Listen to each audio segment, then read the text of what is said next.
Hi, this is Michael Buffer, and welcome to the BoxHard Podcast. Hello, everyone. This is Mikey Garcia. Yo, it's your boy, the odd guy himself, Malik King Scott.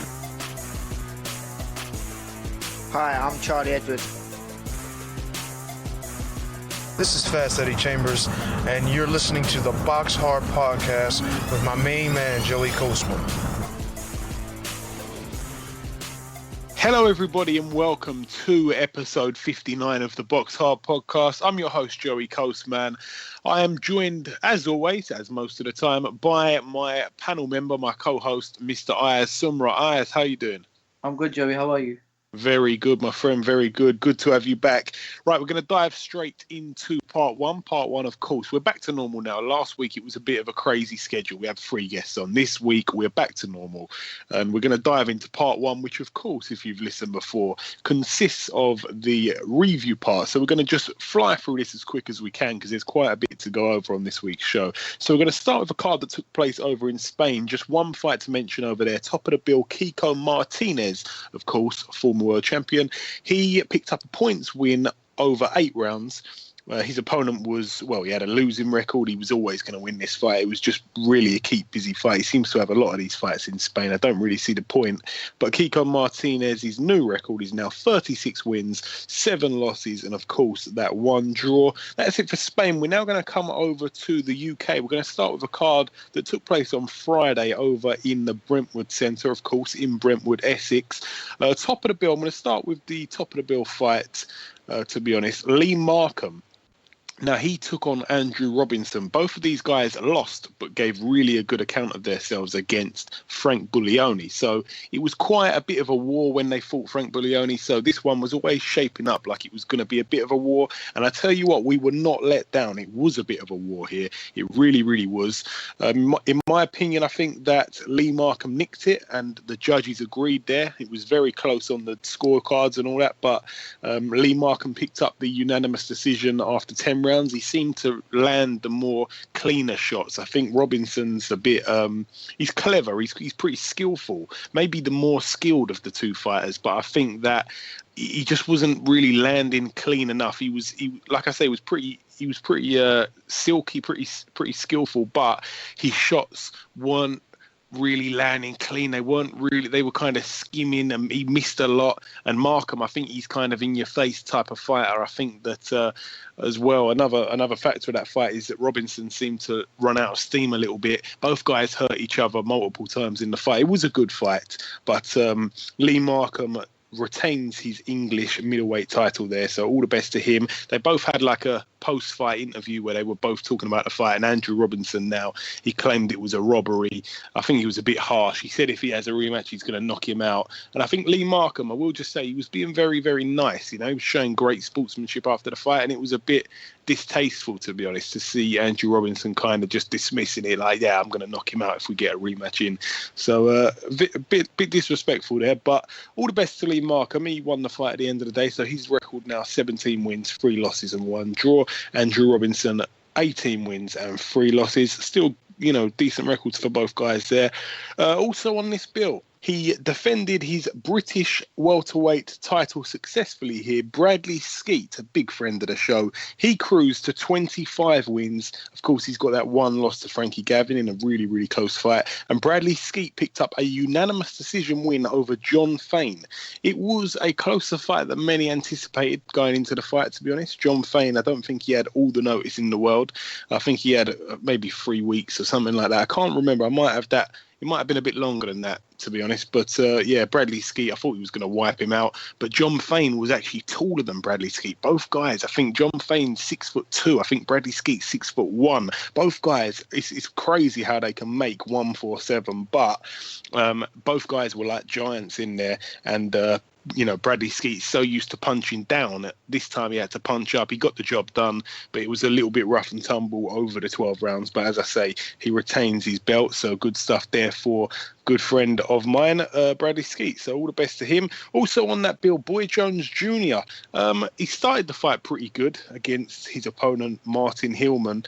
But Boy Jones Jr., to be honest, he he should have got him out of there, really. I think the fight went the full 10 rounds. He won on points, and he picked up the vacant Southern Area title. But Boy Jones Jr. not very impressive there, to be completely honest. But another win for him. He's now 11-0. Of course, he's got that one draw. Also on that bill, a guy that I like to watch. He's a tough guy. Johnny Coyle. He is a seriously good fighter. He's just signed with MGM Marbella as well. He's a young talent. He moved to 16-0 with a points win over 6 rounds. So good stuff for him. Also on the bill, Sanjeev Sahota. He cruised to 5-0. I say cruised. It wasn't really a great performance by him either, but he got the job done against a serious journeyman called Gula Tolosi. I don't think that's a name that many would have heard of at home. And also on that bill, Anthony Yard, the Beast. He moved to 9-0 with another knockout inside the first round. He beat Ferenc Albert. It was actually a left hook to the body that stopped that contest. I actually thought he went down a little bit soft, in my opinion. I really did. But the following day, I saw Anthony Yard. I was sitting at the boxing there. Matchroom did a show on the Saturday that we're going to get onto in a few minutes' time. And I was sitting there. I was watching the boxing, and then I seen a big pair of legs come and stand next to me. Crash. Someone sat down. I've turned there, and it's Anthony Yard, and of course he slapped my hand off almost. How are you doing? And he's a complete nice guy. It's lovely to catch up with him every single time. And I said the guy looked like he went down a little bit easy, and he went, be honest with you, mate, I think I might have broke a couple of his ribs. So Anthony Yard, we really know he turns them punches over properly, and that man Ferenc Albert may be out for quite a while. So another good win there for Anthony Yard, despite the shot not looking amazing. He could have probably broke a few bones with a shot that doesn't look too amazing. So great stuff there for him. And also on this bill, I will say Harley Ben was supposed to be on it. This one, we're still talking about that bill over in Brentwood. I'm going to try and whiz through it as quick as I can. Also on the bill, as I said, Harley Ben was supposed to fight, but he apparently didn't have the right paperwork submitted. So I don't know what's going on there, but he's now going to be fighting on a future card, but he didn't have the right paperwork submitted, so he wasn't allowed to fight, which is a rookie mistake there from his handlers, I suppose, Frank Warren. And also on the bill, Nathaniel Wilson, that's the son of Chris Eubanks Sr., his son that has nothing to do with him. He was very unimpressive here. He actually drew with a man called Josh Thorne, who only had 1 win on his record and 5 losses, and they drew over 4 rounds. So Nathaniel Wilson now 3 wins, 0 losses, and he's got that 1 draw, that minor blemish there, but not very impressive from him. But that's it for the Brentwood card. I've took quite a while there talking about the whole thing, to be honest. I'm going to try to whiz through it, try to be a little bit quicker now. Over in Argentina, this one was on the Saturday. Fabian Maidana, that's the younger brother of Marcos Maidana. He picked up a knockout win in round 2. This one was for the vacant WBA Feather Bowl Super Welterweight title. So he's a 154 fighter. So he's just a few pounds heavier than his brother. Wink, wink. His brother's probably a heavyweight at the moment if you see the recent pictures. But he had his opponent down in the second round, and the fight was called a halt. So he's now 11-0, and we should really keep our eyes open and our ears open for Fabian Maidana, because he seriously carries his brother's punch. He really can bang. And now I'm going to move over to that card I was just talking about, that Matchroom card. We're going to start with the fight that was top of the bill, the main event, I should say. It wasn't top of the bill on TV. The John Wayne Hibbert fight was, but I'm going to start with the main event. O'Hara Davies, he cruised to 14-0. His opponent, Andrea Scarpa, of course, we thought that he was going to put up a good fight. He lost every single round. I've got to be completely honest. We had O'Hara on the show last week, and, I'm a big fan of his. And I don't think it was necessarily his fault, but it was such a boring fight. It was so boring. It was one of the most boring fights I've ever seen. And it went the whole 12 rounds, which was just horrible, The first few rounds were good. Like I say, I'm not knocking O'Hara. I really think he done really well. When he uses that jab, man, there's just nothing you could do. And when he was sticking the jab out, Scarpa had no idea what to do to get round it. He's got freakishly long arms, O'Hara Davies. So a good win for him, but very unimpressive stuff from Scarpa. But as I say, it takes 2 to tango to make a fight proper interesting. So O'Hara Davies now 14-0, and he retains the Well, he doesn't retain. He won it. It was Scarpa's belt. He's now the WBC Silver Super Lightweight Champion. So all the best there to O'Hara Davies. Also on the bill, Martin J. Ward.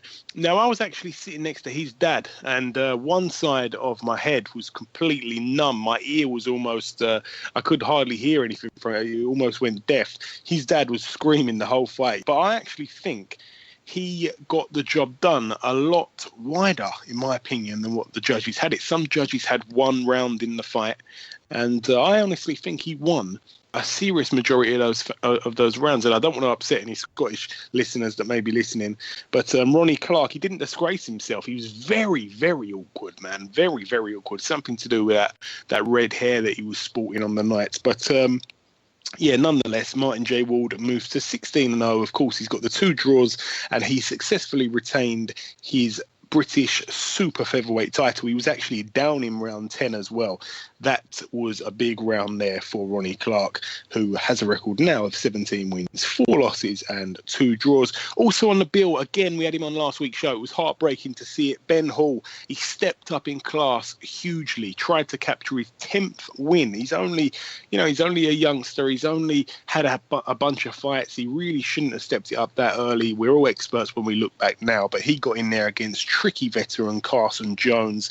It was Carson Jones' 54th fight, and he picked up his 40th career win. He's done very, very well when he's come over to the UK, Carson Jones. I was discussing it with a few boxing fans ringside.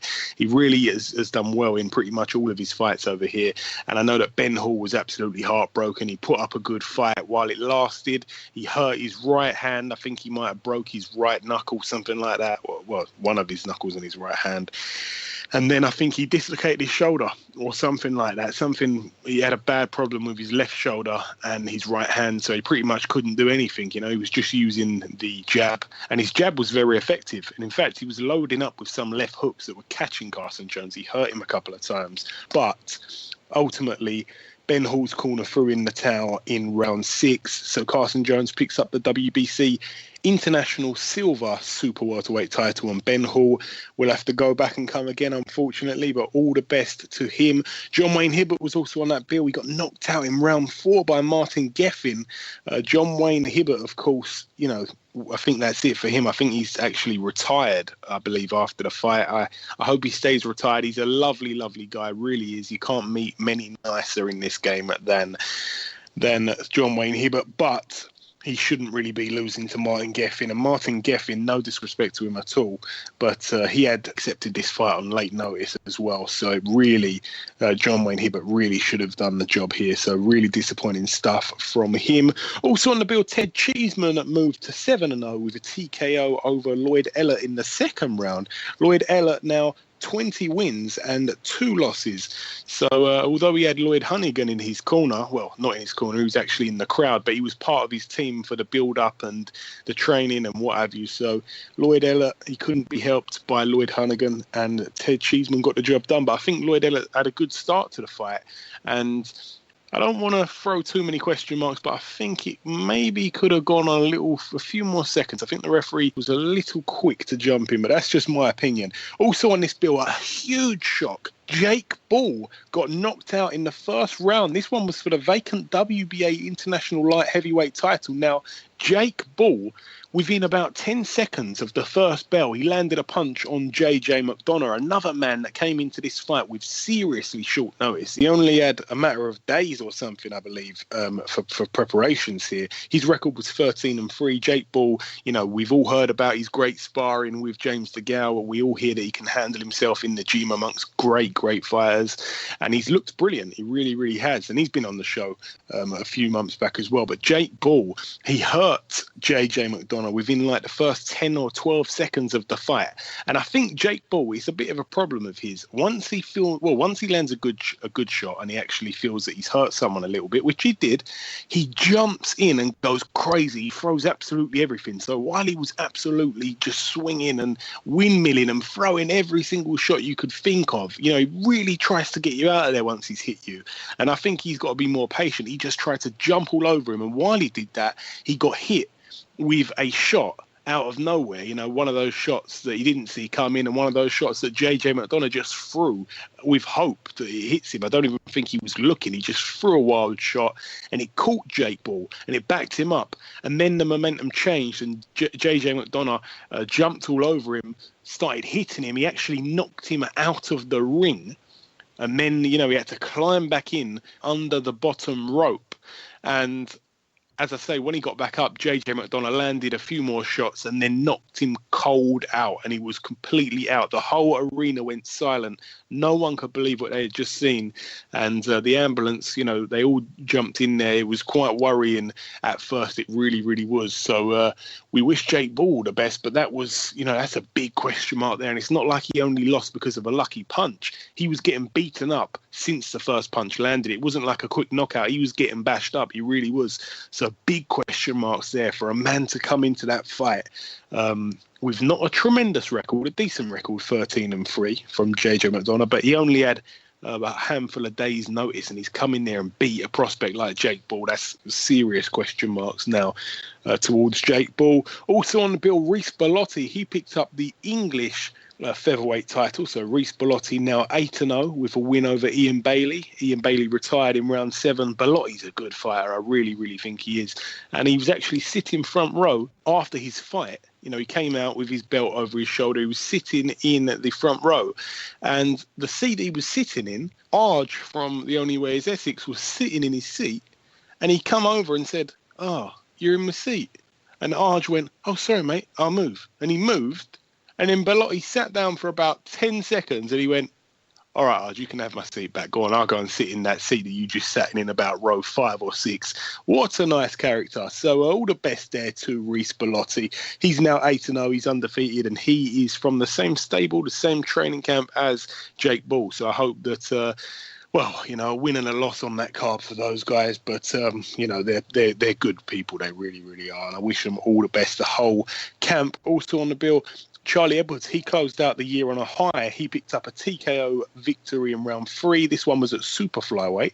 I think he may be eyeing a move to super flyweight. So he's now 9-1. Of course, that one loss to John Real Casemiro back on September the 10th.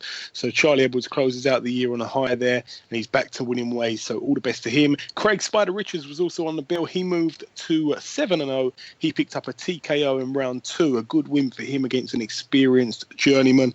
Felix Cash got a knockout in the first round over Sam Wall. So Felix Cash is now 4-0. And he gets his fights done very businessman-like. You know, I think Felix Cash is seriously one to watch out for. He really is an exciting fighter. The way he puts his shots together is really, really tremendous. Very powerful shots, very quick hands as well. So it's great to see there from Felix Cash, of course, super middleweight. And also on the bill, Katie Taylor, she made her debut. She picked up a TKO in round 3 over Karina Kopinska. So a great start to her career there from Katie Taylor. Danny Dignam was also on the bill. He picked up a TKO victory in the second round. So he's now 1-0. So good stuff there for Danny Dignam. But that's it for the big card at Wembley Arena there. We're now going to go over to the Motorpoint Arena, not the one in Sheffield, but one over in Cardiff, Wales. Top of the bill, Terry Flanagan. He moved to 32-0 with a TKO in the 8th round over Orlando Cruz. Of course, that's the first, I think he's the first openly gay boxer. He wanted to win a world title so badly, and he was down twice in that round 8, and Terry Flanagan was just too good for him all night, to be honest. He seemed to frustrate Orlando Cruz, who was a great boxer in his early days, but he seems to have lost it at this day and age. But Terry Flanagan, he's really a real good fighter. I can't wait to see what he does in 2017. So he ends his year on a high. Tommy Langford was in a fight against Sam Sheedy. This one was for the vacant British middleweight title, the title that Chris Eubank Jr. relinquished. And Tommy Langford wasn't overly impressive.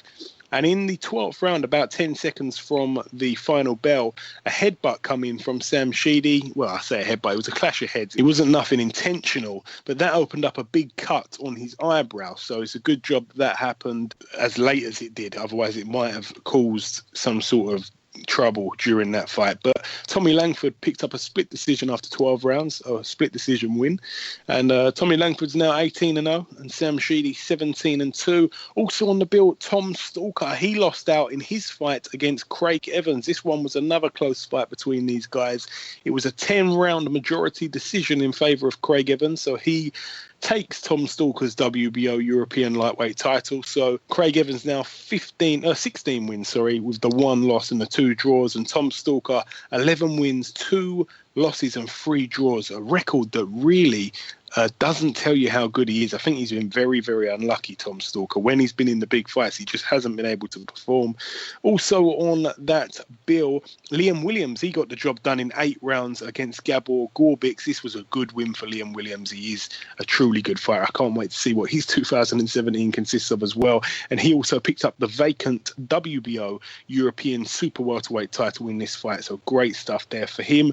And the newly signing of Frank Warren, if I am not mistaken. I haven't seen anything go out about it, but it seems like he's signed with Frank Warren now. Kid Galahad, he was on that bill. He picked up his 21st career win with a TKO in round 3 over Ronaldo Moro. We've seen him over here a handful of times against other British fighters, but Kid Galahad got the job done in style, so great stuff for him. That's it for the UK. We're now going out to the Cosmopolitan of Las Vegas, in Las Vegas, USA. Top of the bill over there, I'm just going to talk about the one fight, Vasyl Lomachenko against Nicholas Walters. Lomachenko moved to 7 wins. Of course, he's got that 1 loss, that crazy fight against Orlando Salido, where he was about 5 times Lomachenko's weight in that fight. It was a bit strange. And Nicholas Walters, of course, 26-0 with the 1 draw. Well, he's now got the 1 loss as well. So I'm going to talk about the fight. This one was for Lomachenko's WBO World Super Featherweight title. Short but sweet, really. Walters retired in round 7. I'm going to tell you what happened. Walters, I think they might have said that Walters, I was listening to the commentary. I think that they said that Walters might have picked up the 2nd round. And I think that's probably the only round you could give him. Lomachenko's footwork is always exceptional. It was once again. He was, stepping in, stepping out, throwing a lot of shots. His variation of punches is absolutely incredible. We've seen him do this. He's just absolutely phenomenal fighter. He really, really is. The only chance that a lot of people were giving Nicholas Walters was the chance that he may be able to knock Lomachenko out, because we know that Walters can really hit hard. A lot of people were actually predicting some kind of a late stoppage. Now, it didn't manage to go late. I saw a lot of people saying the 8th round was a round that he might get knocked out in. It didn't go that far. It really didn't. So basically, Nicholas Walters couldn't work out Lomachenko. That's what I could make of it anyway. He just couldn't work him out. He was getting a bit frustrated. He was getting tagged. But the most important thing is he was not getting beaten up. He was losing, but he was not getting beaten up or hurt. And he decided by his own accord to pull out of the fight. Now, people go absolutely crazy when this happens, and people were going absolutely crazy on Twitter. Some people saying some really, really nasty things. And, people don't like to see it. People pay their hard-earned money to go and see boxing and to go and watch boxing. They spend their time watching it on the TV or going to the arena in attendance, all the build-up, everything like that. They get right behind a big super fight like that one was built up to be. And then Nicholas Walters decided simply that he'd had enough, and he just decided to quit. And it wasn't his corner's decision. That's the most important thing. It was his decision. He said, no, I don't want no more. Now, I'm probably misquoting him here, but in a nutshell, basically, in other words, he said, I don't want no more. The referee checked about 2 or 3 times. He couldn't believe it. And his corner were really angry with Walters as well. They were like, what are you doing? You could see their body language. They were really distressed with his decision. And he decided to pull himself out. And Lomachenko, of course, now moves to 7-1, as I said, and he is looking phenomenal. But Nicholas Walters showed some serious quit in him there. And a lot of people were saying, look, he's 26-0. He's got the 1 draw. And, there was a lot of hype behind him. He smashed up Nonito Donaire. He become a real big star from Jamaica. And now it's all gone in a matter of 7 rounds, in a matter of something like 27 minutes. I think someone said it's all gone in 27 minutes. Your 27-0 or 26-0 fights. All your credibility is all gone in that 27 minutes. So it's a shame there from Nicholas Waters to see him do that, and I really don't know what that was about. I know he'd come off of a bit of a layoff, about 12 months or something, and he had all sorts of excuses in the post-fight interview, but I think there's no excuse good enough really to pull yourself out of a fight that you weren't getting bashed up in. You know, you were losing most of the rounds, but you weren't disgracing yourself. You know, it's a shame there. He's really, a lot of people won't want to see him fight again. A lot of people, that turns a lot of people off of the sport. Now, just quickly, Ayaz, before we end the review part, I've kind of whizzed through that. I haven't really asked you much, but I just want to, to let you have a little opinion on, just fighters that pull out. We've seen a lot of guys. It was like a no-mass situation where a fighter just did not want to carry on. I mean, what's your opinion on fighters pulling themselves out of the fight rather than their corner stopping it? Basically, the only reason sometimes fighters pull out is because they're either getting beaten up in the ring and it's getting dominated, and they go, you know what, I can either seriously get knocked out or I can lose this fight on points.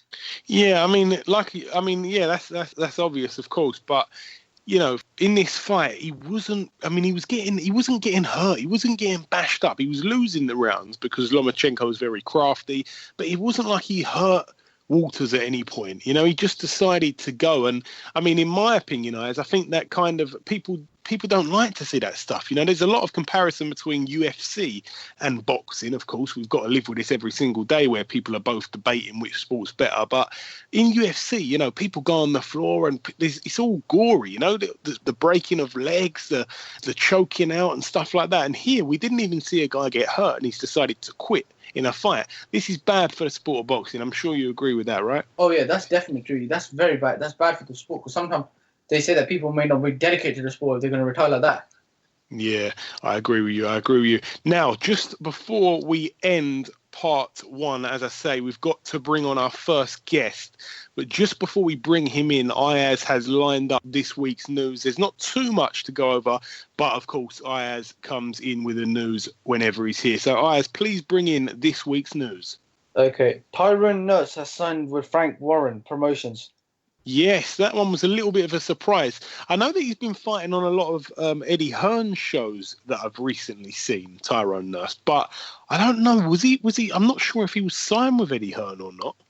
I really couldn't tell you that. I don't know if he had a promoter or what, but I know he's been on a lot of Sky Sports shows in his recent fights that I've seen.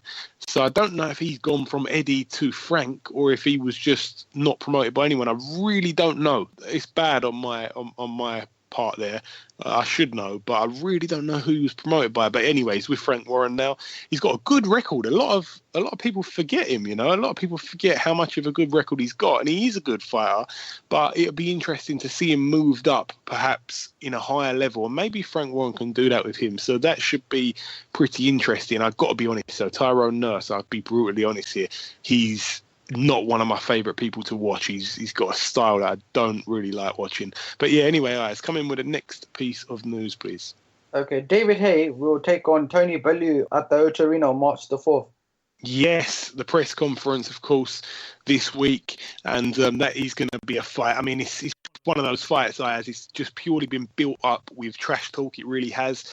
It's going to be a heavyweight, of course, so I think Eddie Hearn has sent a letter to the WBC saying that if we go up to heavyweight to take this one fight, can we keep our belt if we win, lose or draw the fight? Can we keep the belt at cruiserweight? I think they're waiting on an answer from the WBC about that. I think that really he should be able to keep the belt because I like Tony Bellew, but I don't think he's going to win this fight against David Haye. So firstly, Ayaz, I will ask you, of course, we both know both of these guys. I don't know how much they genuinely hate each other or how much of it's just to build up the fight so that they can get a bit extra money in their pocket. It seems like the main reason for this fight is the money. You know that David Haye likes a pound note, and so does, well, Tony Bellew hasn't really been in the big money earning fights, but now if he can shoot off his mouth against David Haye, he's going to be in a big one here. This one's obviously going to be pay-per-view. I haven't seen any of the undercard fights announced yet. I think tickets have already gone on sale, or they go on sale sometime this week. But what do you make of it all? What do you think about the fight, firstly, and who do you reckon is going to win this fight as well? I personally think that David Haye will stop Tony Bellew easily. Yeah, I think I agree with that. What do you think of the fight? Do you think it's a complete mismatch, or what do you think? See, Bellew going up to heavyweight, in my opinion, that's a big risk. And obviously, it's not just someone, it's David Haye, who's got a high percentage knockout. Right, with Tony Bellew, he's obviously his last fight, he knocked out David Haye's friend, which was BJ Flores, and then trash talk his way into this fight. Now, to be honest, David Haye, from his last, obviously, when he was training with Adam Booth, right, he was quite small for a heavyweight, but since his last 2 fights, he's put on a lot of muscle, so he's gone much big. He looks much more like more of a heavyweight. And the way I see David Haye stopping Tony Bellew early. Yeah, I mean, I don't know if that's anything to do with the fact that he's linked up with Shane McGuigan. I think that might have just been the inactivity. He might have piled on a bit of fat where he's been inactive for a couple of years. And I think that he's turned that into muscle when he started working out rather than losing that weight. But, he's looked pretty good. But then again, at the same time, he turned round, and these opponents that we've seen, they haven't been great opponents. Tony Bellew said a statement the other day that the 2 guys that David Haye beat, he would beat them as well. Obviously, we've never seen Tony Bellew fight at heavyweight as a professional, so obviously it's a bit of a silly comparison to do that. Who really knows? But David Haye has looked himself. He's still got that power. He might even be a little bit more powerful. He seems to really hurt people now. I've seen him hurt. I can't remember which one of his 2 opponents it was, but he hurt them with jabs. But as I say, he hasn't fought any world beaters at all. But remember, David Haye himself came up from cruiserweight, but that was many years ago now. He's really kind of sunk into the weight properly. Whereas Tony Bellew, remember this, he's just moved up to cruiserweight from light heavyweight. I know that he was killing himself to get down to light heavyweight, but he's more comfortable at cruiserweight, of course. But remember, he was making light heavyweight for a number of fights. So, yeah, he's gone from light heavyweight to cruiserweight, and then a couple of fights later, now he's going up to heavyweight. I think it's too much of a high step in too much of a short time, and I think it will be a short night. I think it will end in favour of David Haye by knockout as well, as I don't think that we can be split on that, to be honest. But we'll leave that piece of news there. As I say, it's probably not going to be the best fight in terms of 2 matched fighters. I don't think it's the best matched fight in the world, but we've just spent that long just talking about that one bit of news, so it has captured everybody's imagination, and that's why it's going to capture a lot of pound notes. So, Ayaz, is there any more news for us? Nick Blackwell is no longer sedated after being operated on to reduce swelling on his brain. Yeah, I mean, it was a shock. I don't know which gym it happened in or who he sparred with, but this week it's come out that Nick Blackwell went to a gym somewhere and sparred someone. It's all been kind of kept secret, but he was put into hospital again, and he'd had to have an operation on his brain again because it bled again. So I don't know what Nick Blackwell's thinking or what. Nick Blackwell should really care for his own welfare more than the likes of me or anyone else should. You should really, care about yourself. You only get one life. And not only that, but the people that own that gym, the people that were in the gym, why have they allowed that to happen? Firstly, why would anyone want to spar Nick Blackwell? Because what can happen if he gets into a big, a bit of a war in sparring, what can happen. And secondly, who would let this happen in their gym? And I know that there's a lot of people in the business that would never let this happen. So whoever sparred him and whoever let this happen in their gym, everyone who was in attendance, they all need to be named and shamed. They truly do. But I don't know if that will happen. It's very unfortunate, really, really has. And I know that Nick Blackwell misses the fight game, the professional fight game so much that he was just dying to spar. And he needs to be, he can't save himself, so he needs to be saved. He really does. So people should just blacklist him from coming in their gym, because it's a shame. It really is, because he's one of the nicest guys in boxing as well. But it's not about any of that. When we're talking about health, it's the most important thing. So he's got to be saved from himself, and he's really got to think what he's doing here, because this is bad. He's got a family and he's got a bunch of friends that love him to death. So this is stupid stuff there from Nick Blackwell. Can't mince my words. There's no way we can beat it around the bush. That is pure stupidity from him and everybody involved in that. Is there any other news for us, Ayaz? No, that's it. Okay. Shame we had to end the news there on a bit of a disappointing note, but it is what it is. There's some good news, there's some bad news, of course. Now, to end part one, there's one last thing to do, and that, of course, is to welcome our first guest. Ladies and gentlemen, please welcome a man that in just a matter of days has the biggest fight of his life ahead of him. He'll be fighting for the vacant WBO World Heavyweight title. It's, of course, Mr. Joseph Parker. Joseph, welcome back on the show. It's great to have you back on. Oh, thanks for having me. Appreciate it. Hey, it's my pleasure. It's my pleasure. So as I just said, Joe, you're fighting for the WBO World Heavyweight title on December the 10th. You're also, both of you are putting your undefeated records on the line. Somebody's has got to go. In the other corner stands a man that has shown some promising potential, a range of skills, but he hasn't really fought anybody of note. Of course, I'm talking about Andy Ruiz Jr. Firstly, Joseph, what do you know about him and how excited are you for this huge clash to happen on your home soil of New Zealand? Well, firstly, the opportunity to have to fight here in New Zealand, it's for me, it's very exciting because this is home for me. And it's great to be back here. It's already part of history having a fight like this here in New Zealand. We've never held a heavyweight world title fight or any world title fight here in New Zealand. So it's about making history. Also, the guy in front of me is a guy who I believe is a dangerous fighter. A lot of people see him and the size and sort of the condition that he's in. And think that he doesn't know how to fight. But when you study him and when you watch his fights and you see his record, now he's undefeated, hasn't been knocked out.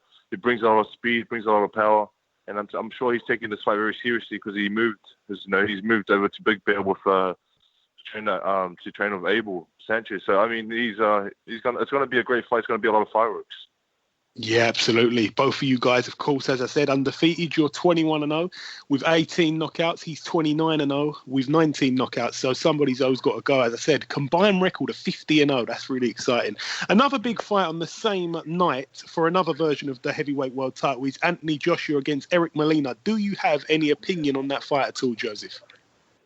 Yeah, I'm going to be interested. I'm going to be interested in watching that fight. I'll be fighting, but then also I want to be looking forward to seeing how that goes. For me personally, my opinion is that Anthony Joshua is a great fighter who I just think is just on a little bit of a more on another level than Molina. But anything can happen in boxing, and I know that Molina is a fighter who does also cause surprises in some of his fights. So I look forward to seeing that when it is on. But I'm backing Joshua on that fight.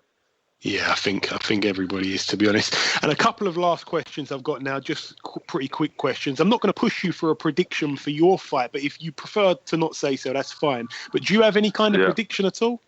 I go into every fight backing myself, and I believe in myself and what I can do in the ring. So I know deep down inside that I feel like I am going to win. I don't know how I'm going to win, or I don't know when, but I feel like I am going to win. And I'm sure he feels the same way because this is what he wants and he's hungry for it.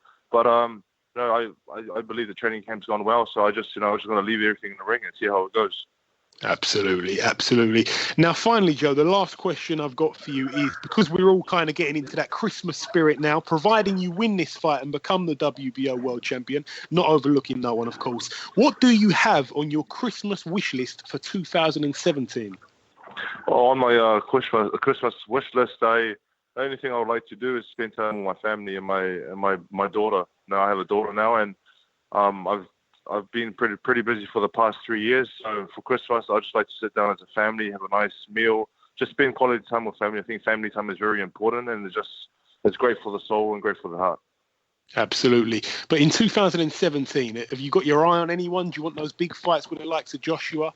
Yeah, hopefully everything goes well here with this fight. Hopefully we get the victory and we win. Next year, I would love to fight Joshua. I'd love to fight Deontay Wilder, but I just got to get past this guy first, and I still got a lot of things to work on in the gym. So those are the fights that we'd love to have next year. Yeah, of course. And finally, Joseph, any final words for the UK fans that are listening? Just thank you guys for the support. I know that I'm getting a lot of support there. Also, thank you guys for backing boxing. Boxing is growing here in New Zealand, but I know it's a big sport there because you guys hold a lot of champions. So I look forward to coming there in the near future and displaying what I have, and hopefully I get to meet a lot of the supporters that I have there. Absolutely. I'm sure everybody would be happy to hear that. Okay, listen, Joseph, it was a pleasure to have you on our show last time. It's been a pleasure this time as well. I sincerely wish you all the best of luck for the 10th, and God willing, next time we speak, I'll be speaking to the new WBO heavyweight champion of the world. Thanks, brother. Thanks for your time. Appreciate it. Okay, now it's time for part 2 on this week's show. This part, of course, is the preview part where we preview the fights coming up this week. Now, we're going to start with a fight card that's happening over in Russia. This one's on the Friday. Top of the bill over there, Denis Shafikov. Now, Denis Shafikov, in his last fight, he beat Jamel Herring, a friend of the show. And his record at the moment is 37 wins, 2 losses and 1 draw. And he takes on Richard Commey.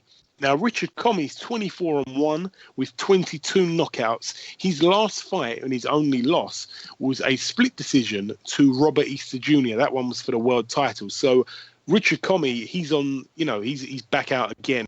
And it's not been too long since that loss. Richard Commey, he doesn't like to waste time. He really doesn't. So he's lost that fight there, which was a close fight where he had his opponent down, Robert Easter Jr., during that fight. And Robert Easter Jr. has just been sitting, feet up. He's going to have a nice Christmas. But no, Richard Commey's out again. And, of course, he's a knockout artist, and he's in a real tough fight here against Denis Shafikov, of course, in Russia, in the native of Denis Shafikov. So he may need a knockout, but I tell you what, if anybody can knock Denis Shafikov out, it is Richard Commey. So that one really will be a good fight. That's a 12-rounder at lightweight. It's not for any kind of title, but that one will be a good fight. Also on the Friday, but over now in Las Vegas, Nevada, USA, at a place called the Sam's Town Hotel and Gambling Hall. Those are my types of venues. Top of the bill, Ashley Fearfane. He looks to pick up his 40th career win. His record at the moment, 39 wins, 7 losses and 1 draw. He takes on Yakubu Amidu, who has a record of 21 wins, 8 losses and 2 draws. I've got to be honest, I don't know who he is, but I wish Ashley Fearfane all the best. He's a Brit and he's part of the money team and we're behind him. He's been on the show before. He's a nice guy. Also on that bill, I should mention Kevin Newman is on that card, so he looks to pick up a win there. And Morris Lee, he looks to move to 8-0. He's in a 6-rounder at welterweight on that bill. That's it for Las Vegas, Nevada. We're now going to go over to Philadelphia, Pennsylvania, USA. This card also on the Friday. It is the last bill to mention on the Friday. Top of the bill, Tevin Farmer. I don't have to say he's a friend of the show. He's been on so many times.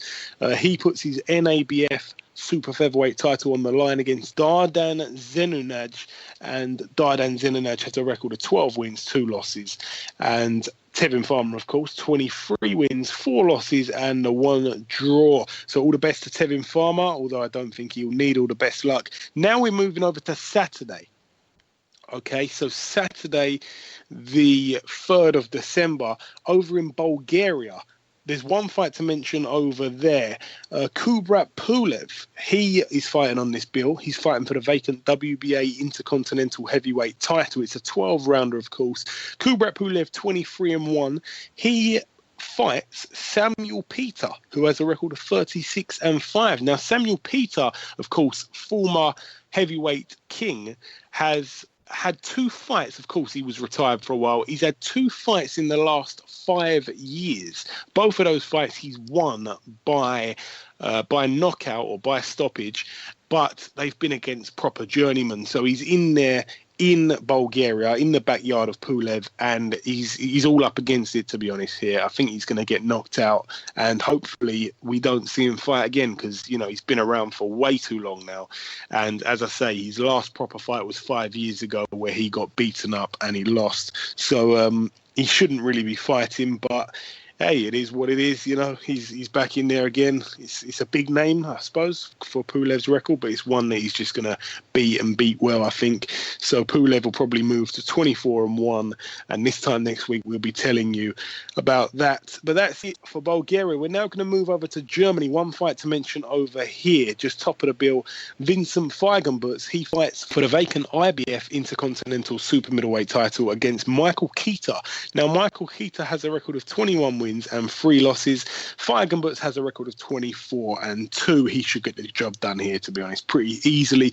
And also on the bill, we mentioned Lomachenko. This is his last opponent, the guy who he beat for the WBO world title, the one that he had on the line last week. So the guy he just beat for that title, Roman Martinez, he fights over in Puerto Rico, and Roman Martinez takes on Ronaldo Ojeda. Now, Ronaldo Ojeda, I believe he's been out of the ring for about 12 months, but he's got a tasty record, 18-0 with 9 knockouts, unbeaten. Roman Martinez, 29-3 with the 3 draws. Martinez should get the job done here, but it's a bit of a test. We don't know too much about Ronaldo Ojeda, so all the best of luck to both boys there, but it should be a good fight, that one. That's it for Puerto Rico. We're now moving over to Russia. Just 1 fight or 2 fights on this bill to mention. Denis Lebedev, he puts his WBA Super World Cruiserweight title on the line and his IBF World Cruiserweight title on the line. So he is the main man at Cruiserweight. It's, you know, that's there's no one who can argue with that. Tony Bellew may have the WBC belt, but Lebedev is the main man. He's got 2 of the other major belts. His record 29-2. He takes on Murat Gassiev, who has a record of 23-0. And I tell you what, he has gone under the radar. Gassiev is a decent fighter. He really is. So this one should be a bit of a bang-up. He can bang as well, Gassiev. So, yeah, it's going to be interesting to see that fight. It really is. Over in Moscow, Russia, at the Kondinka Ice Palace, another type of venue that I go for. It really is. Also on that bill, Dmitry Kudryashov, his record 19-1. He takes on Santander Silgado, 27-3. This one's for the vacant WBC Silver Cruiserweight title. So Kudryashov is a good fighter, we know that. And the last bill to mention now, we tried to fly through this as quick as we could, at the Lagoon Leisure Centre in Paisley, Scotland, United Kingdom. I think Frank Warren has put on 3 shows in 7 days, okay? Or 3 shows in 8 days.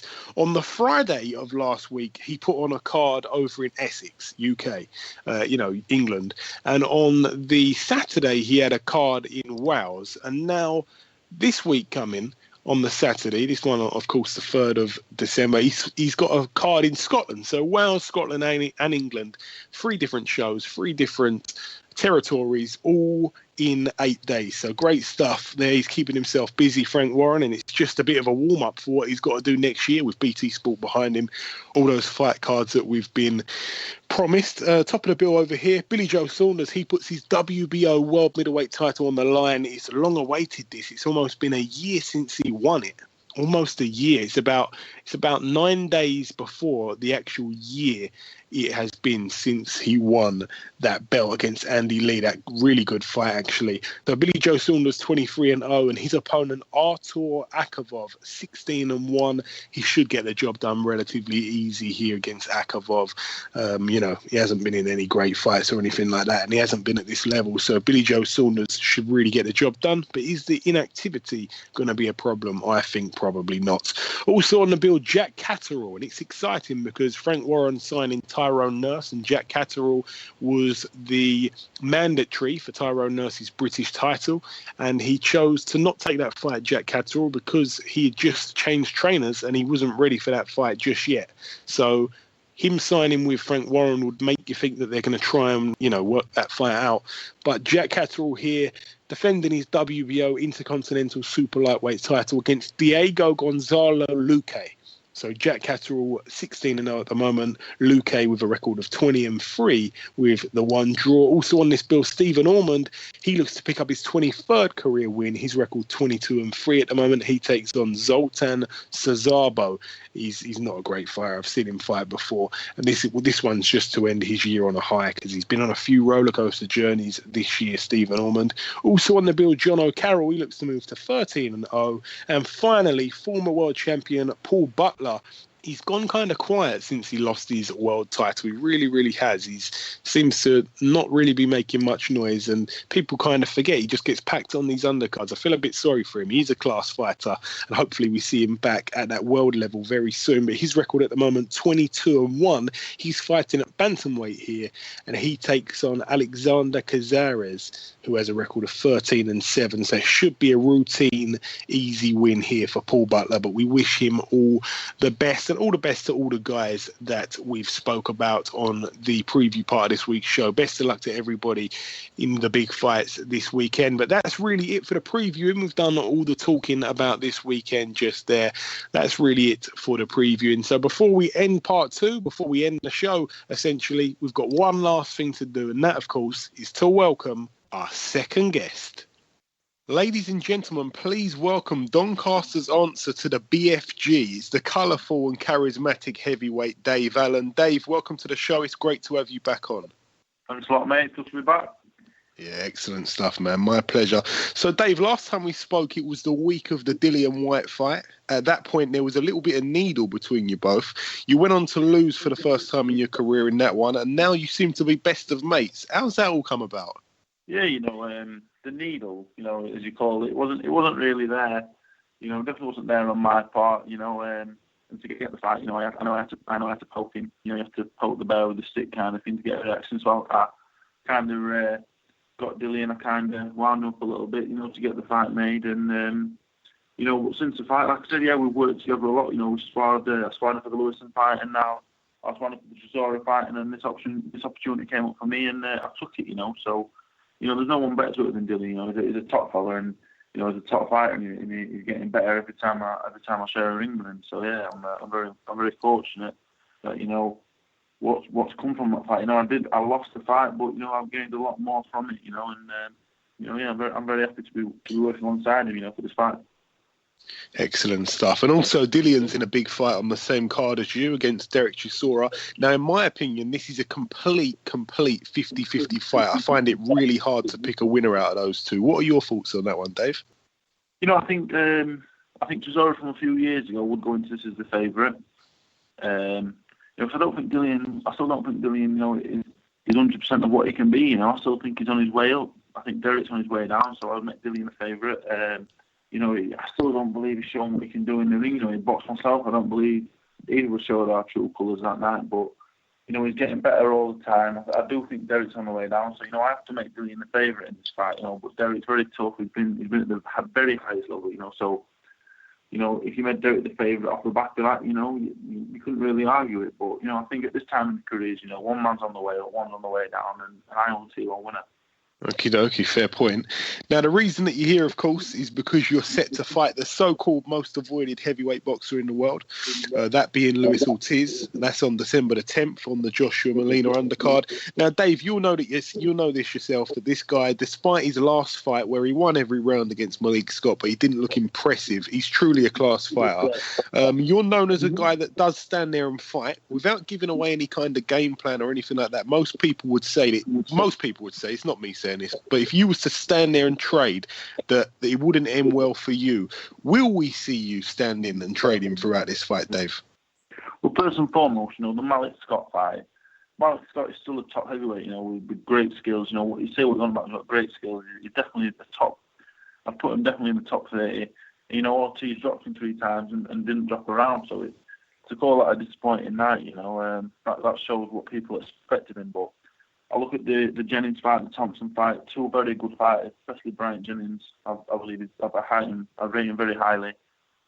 So I think for me to, I am known to come forward and be aggressive, but, them tactics against Luis Ortiz, your chin can be as good as it wants, to be as tough as you want, as strong as you want, but Ortiz has got very fast hands, but he's got very slow feet. So for me to go in there and think that I'm going to soak up everything Ortiz is going to give me and come on strong, I learned Dillian Whyte fight, that's not always the case. I think Ortiz is a bit of a step up from the Dillian Whyte that I boxed at the time. Yeah. So, yeah, I'm not going to give too many tactics away, but at the same time, I'm appreciative that, Ortiz does it. My chin is good, but, Ortiz, it's hard enough to knock anyone great out in the world. It only takes one hit and you're gone. So I'm going in there. I want to be exciting, but at the same time, I've got to go in there and I've got to think about what gives me the best chance of winning the fight, what gives me the best chance of having success, and I think I've got to use his slow feet against him. I can move, I can box. I've not shown it in the ring competitively, but I can do that. So, when the bell goes and there's 21,000 people in there screaming and shouting, I might just resort to type and just get stuck in. So, we'll only see on the night. I'm happy to hear you say that. I really am. And what's your thoughts on the main event, Joshua against Molina? I know that you've given Joshua a few, and myself, to be honest, we've given him some constructive criticism before. This opponent, not everyone's too happy with. How do you see this fight playing out? I think Eric Molina's a lot better than people are giving him credit for. He's tough. He's a big guy by the looks of things. He seems to be able to punch. He rocked Ariola before Ariola turned the tables on him and got him out of there. So he can definitely punch a little bit, and it's hard enough to knock Joshua out. I'm not saying Joshua's got a bad chin or whatever else, but Molina, he's shown that he's done damage to the top heavyweights. Durable heavyweight in Ariola. So it's hard enough to knock Joshua out. I think he's very underrated. I don't think it's a terrible fight. I just don't think Molina's. When we was hearing possibilities of the Klitschko fight, definitely the Klitschko fight, even the Parker fight, Molina's a bit of a disappointment, but I'm looking forward to the fight. I think it'll definitely be competitive. I see Joshua winning, but I think it's going to be competitive. And I think for Joshua, from Dillian, the Dillian that he boxed, like I said, he's not the Dillian Whyte right now. I don't think Dillian was properly trained for that fight. And he was Charles Martin Breazeale. Molina's a definite step up, and going from Martin Breazeale to Klitschko wouldn't be a good move in my eyes. So I'm kind of glad that they've gone for Molina now. I think it's a good step up. So, I'm happy with the fight. But, if I was a paying fan, obviously I'd rather see Klitschko or Parker. So I can see it from both ways. As you mentioned just there, Joseph Parker, we had him on the show earlier. So this week's show is Dave Allen and Joseph Parker. He's fighting on the same night against Andy Ruiz Jr. Well, in the morning because of the big time difference. Of course, that one's for the WBO vacant world title. Have you got any opinion on that one at all? I kind of see Ruiz winning that fight. Going from the Takam fight, I think Ruiz is tough. I think if Parker can't get him out of there, really, I see Ruiz coming on strong. Ruiz, even though in the past he's not looked in the best of shape, he's a fighting man. He's a natural fighter, naturally fit. And Parker on the Takam, Parker in the Takam fight, it looked like a spent force from now forward onwards, even though he seemed very tough and he kept letting his hands go and he never looked like faltering. But at the same time, I think if Ruiz can force the pace, I think he can beat Parker. Okay, so you picking Ruiz on that one, yeah? I would pick Ruiz, but I would like to see Parker win. He's very young. I think it'd be very good for the sport if Parker won. Okie doke. And also this week it's been made. I thought I'd get your opinion on this one as well. Haye against Bellew, a bit of a weird one, but it's come out for the 4th of March. How do you see that one playing out? Yeah, I would say it's a mismatch, but I think that's too strong a word. When you put in. When one is a WBC world champion, but I just think Haye is better than Bellew in every way. I sparred Bellew and very good, top fighter. He's a world champion, but I think Haye is elite. Like Shane even said, David Haye is elite, and he doesn't believe that Bellew is. And I kind of the same thing. I think Bellew is brilliant, but to be elite, I think you've got to be like one of the very, very best in the world. And I think David Haye was that. That's the only question mark here, whether David Haye is still the fighter that he was, but even if he's only 90% of what he was, I would expect him to beat Bellew. So they'll sell the fight very well. The boxing public, the people will lap it up. I'm sure it'll do very well, very good numbers on the pay-per-view. So good luck to them both. Yeah, I have to agree. And finally, Dave, your honest prediction, if you have one, for your fight coming up. Yeah, the book has got me a 16-1 outsider. Ortiz is 100-1 on. So that kind of tells you the story of, if we're looking at this on paper, it is a mismatch. We have to, I have to be honest about things. I can't do it any other way. He's got better wins. His wins are better than my loss, which tells the story. But I think that only tells half the story. I've got all the ability in the world. I truly believe I've got all the ability to get to world level. This fight has come early, but I don't have the backing, I don't have the backing to get the fights that I possibly need before a fight like this, and I'm taking this fight. It's a risk. I'm not taking it for the most money in the world. I'm taking it, because I believe if I win, I can get the opportunity for some real backing. So I'm a big outsider, but I believe I'm a live outsider in this fight. I wouldn't ever take a fight if I didn't believe I could win. While I know how big the task is, I 100% believe I can win the fight, and and as long as I'm in there and I'm still in there, I'll be giving it my best shot, and that's 100%. Absolutely. I appreciate your honesty, Dave. And also, as you said, it only tells half the story. On paper, it's a mismatch, but fights aren't won on paper, as you already know.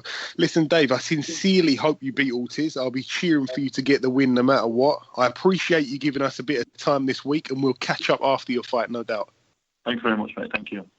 Okay, now it's time to conclude episode 59 of the BoxHard Podcast. I've been your host, Joey Coastman. Ayaz Sumra has been Ayaz Sumra. A special thanks to our two guests on this week's show, Dave the White Rhino Allen and Joseph Parker. I wish them both the best of luck for the 10th of December, both in big fights. As always, the biggest thanks of all goes out to the listeners. I hope your ears have enjoyed this boxing freebie. It's December the 1st and the Christmas spirit is in the air.